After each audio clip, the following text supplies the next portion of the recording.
Bring in more revenue while saving money and differentiate yourself from the rest of the pack vying to win those guests by becoming more environmentally friendly. We will show you how easy it is and how cheap it can be, if not free, and share all the opportunities available. So join us each week as we take another step along the green path. That's one more step to differentiate yourself from the rest of the pack. Proudly sponsored by the Book Direct Show, a green vacation rental conference. Learn more at bookdirect.show.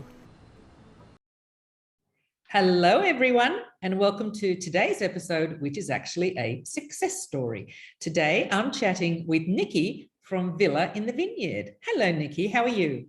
Hi Deborah, I'm good, thanks. That's good, thank you for joining me. So we're going to get straight into it. If you can just tell us a little bit about yourself and where you're based, and obviously you have a holiday rental, if you can just tell us your story.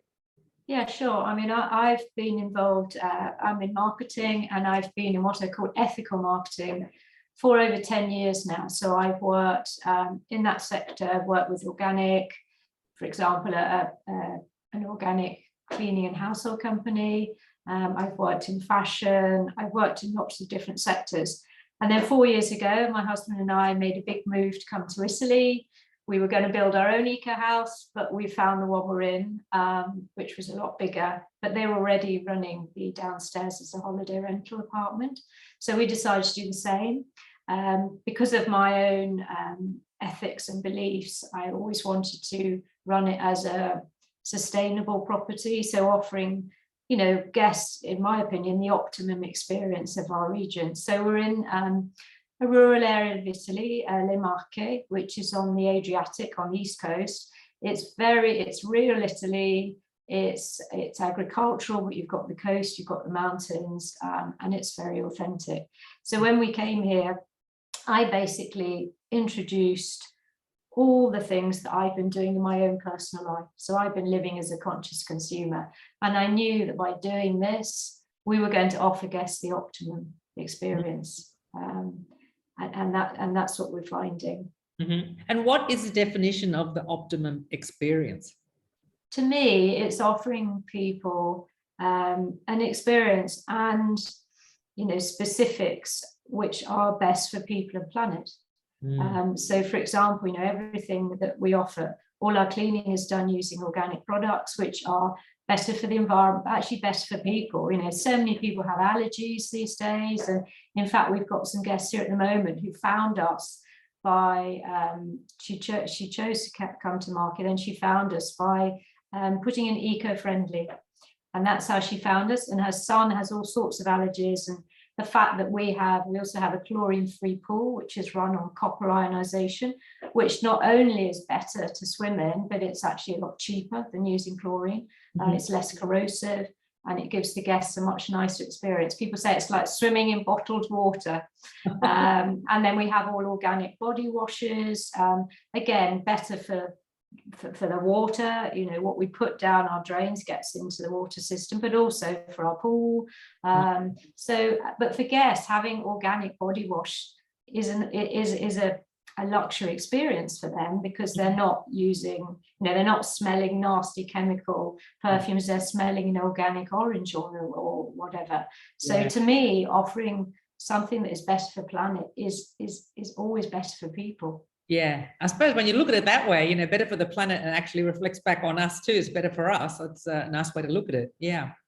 So besides the pool and the other things, what else do you do at your property that is environmentally friendly? What else do you offer? I say we're very lucky that we bought a property that was already eco. So we have solar panels for hot water. We have photovoltaic, which are the other type of solar panel, actually generate electricity. So this is saving us money. Yes, you've got to make an investment at the beginning, but prices are coming down. I should mention the war, but that is fueling interest in renewables. again, which is better for your pocket, but better for the planet as well. We also, the way the house was built was that it was knocked down. It's an old farmhouse, totally rebuilt using the existing stone, a lot of the timber. So it looks like an old house, but actually it's only 12 years old. So, and it's highly insulated. So for guests, again, we have a heat exchange pump, I should have mentioned that, which gives us underfloor heating in the winter and wonderful underfloor cooling in the summer. So not having to use air conditioning, which again is highly energy intensive, expensive, and guests, it's not healthy to be sleeping in air conditioning. And so our guests love it. We keep the place cool. How does that work? Heat exchange. How does that work? It's a bit like a fridge. It's a bit like a fridge. So you in the winter, it draws in air from the outside and then it converts it into heat. And then in the summer, it does it the other way around, like a fridge. It pulls in hot air and gives out cold. So it's a very efficient system. And there's lots of grants in many countries in Europe to actually enable you to put in heat pumps, because it's a way of getting off fossil fuels, obviously, running on gas. We still have it. We're not totally self-sufficient, but thanks to another friend from here, who you know, Bob, we are also getting our energy from a company who are renewables electricity. So in fact, we have no carbon footprint in terms of our energy, our electricity, because we're buying from and that again is a very simple thing for people to do. And for us, the cost is, because we have a heat pump, actually we get a better deal. So and then other things we're doing, because we live in the middle of a vineyard, villa in the vineyard, as you can imagine, we're encouraging people to, it's run by a local family, our neighbours, the Vitali. And we encourage people, they can walk through our vineyards and then they can go up and they can taste the wines, taste locally sourced products, which people love. We also have a nature guide for guests, and the kids love it. We make it into a little competition, go and see how many lizards or geckos you can see, or we even have the odd snake, but you tend to see their skins, not them. They're more afraid of us, really.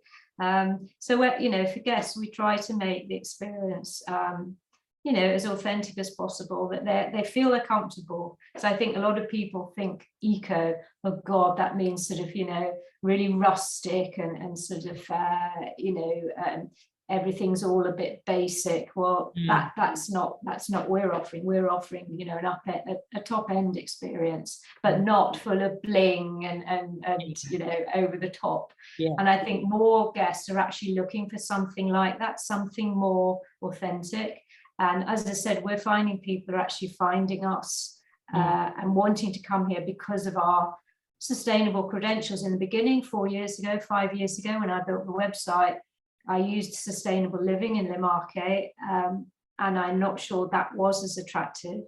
But now, for sure, people are actually choosing us. You're right, booking.com, you can filter on sustainability stuff, and more platforms are going to start doing that. But people are finding us direct because they're looking. So in summary, what we offer here, I think, is an exceptional experience for people. And the fact that we're eco is actually enhancing that. Not, I never see eco, ethical as a compromise. To me, you're actually getting the best experience, best for people, best for planet. Best for people, best for planet. I like that tagline. Yes, it is a huge niche market. And in fact, it doesn't take much to prepare your property. So you were talking about the solar panels, and what was the name of the other panels for the electricity? It's called photovoltaic. So that's the one that generates electricity. Yeah. And I think that the turn off is, I don't know how they work. I don't know how it happens. I don't know how much it's going to cost. But the fact is that, in fact, you don't have to understand how it works. You just have to, check the cost of it, because someone else will install it or tell you that the property is right for the installation. And you don't have to understand how all of this works. You just have to understand. Exactly. And there's a lot more companies out. I mean, I have had to try and learn it, which has been quite a challenge in Italian as well, but I understand it a lot better. But there are other really simple things that you can do. I think we have organic body washers and cleaning, but we order those in big bulk containers, which saves us money. We then refill. We then have bottles that we can then refill for guests. And that, again, that's it's a no-brainer. It's something that's really simple for any property to do. You know, reducing single-use plastic is going to save you money. I mean, I as well as running in the Vineyard, my husband, I'm also a sustainability strategist. So I actually work with companies and, you know, in the hospitality market. And I'm what's called a blue consultant, whereby I can help people reduce single-use plastic across their, you know, across their business. And that is a cost saving, but it's also saving the planet, because as we all know, we've all seen David Attenborough in Blue Planet, how water, you know, sorry, how plastic ends up in the ocean. It's choking, you know, fish. It's doing all sorts of issues. And also, as I said, it's not just the packaging. It's what's in the bottle as well that I want to shine a light on too, because what's in the bottle is important too. Because if there's nasty chemicals, they're going to irritate your skin, and they're going to end up in the oceans as well. So that's the sort of negative side. But to me, I see all this as a positive, you know, for our property, and it makes it. You've got a new story to share as well as a property, and you're talking to people about nature, about looking after people. You know, I don't think anyone, if you ask them, you know, would you like to save our planet for your children? I don't think many people would be that cynical that they would say, no, I really don't care about that. There are a few people like that in the world, but they are in the minority. So I think if you give people the opportunity to feel that they, in a small way, they can be playing their part. And also I have found that we've inspired people when they come here. They said, oh, really like, you know, those products you're using. I'm going to go home and have a look at that myself. Or we have an organic vegetable garden. And more people are interested in growing and showing their kids. And they think, oh, God, this is great. My husband's a horticulturalist, so he's done this all his life. So we share what we know and show that we have a great life because of the life that we lead, and that it's totally accessible to guests, but also to property owners. But you know, you need to start. I always say, start in a place where you maybe have an impact that you know you can quickly change, and you know, get a quick good win out of that small action. Yeah. Look, I think you also just touched on another niche market that I actually hadn't thought of, the hypoallergenic market. So, you know, the people with allergies that are looking for pet-free and hypoallergenic products used in washing the linens, in the body washes, and all of that sort of thing. That must be a market that I have never heard of anyone talking about that. I mean, I'm sure some people have, but I haven't heard of the hypoallergenic market. And I think that could be a great other market to tap into, another byproduct of becoming more eco-friendly. Exactly. You only have to look at the stats. I think 1 in 3 kids has at least one allergy, and adults as well. And so many people have allergies. And if by coming here, they think, oh God, I hadn't thought about washing our laundry, you know, our linen and our bed sheets in something that has, you know, doesn't have synthetic fragrance.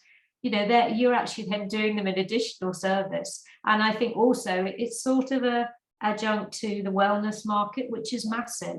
People who are interested in the wellness market, you know, want to be using natural things, you know, being in touch with nature. So that's all part of it. And we offer, you know, we can offer yoga classes for people. People can go walking in the mountains. We work with a local guide here, but we work with local people. That's the other thing, you know, that we want to be contributing to the local economy. So our accountant is a local person. Everywhere we buy food from local people. So we're actually helping the economy here, which I think people like that as well. They want to see that the money they're spending with you is having an impact with the local economy as well. Yeah, that's great. Now, where, besides your website, where else do you share the fact that you are eco-friendly? Yeah, well, I'm, as I say, because I run I'm a sustainability. Sustainability, it's a long old word. I tell you, the times that I type that wrong, I won't tell you how many times. But so as I'm a consultant, I'm very active on LinkedIn. And so I share a lot of what we're doing there. I've taken part in other podcasts for the industry. And then in terms of social media, my husband is the Instagrammer here. So he loves photography. I said he was a landscaper when we lived in the UK. And so he shares a lot of beautiful images of where we live. And then we will share things, that we're doing in the apartment as well. Our website obviously is very, as I said, our headline is sustainable living in Marche. So we have a green tourism gold. I write blogs, not as often as I should probably for Villa in the Vineyard, because I'm busy writing blogs for myself. Yeah. And I have Instagram. Back to Instagram. Do you use an eco-friendly hashtag? Do you get many people finding you through there?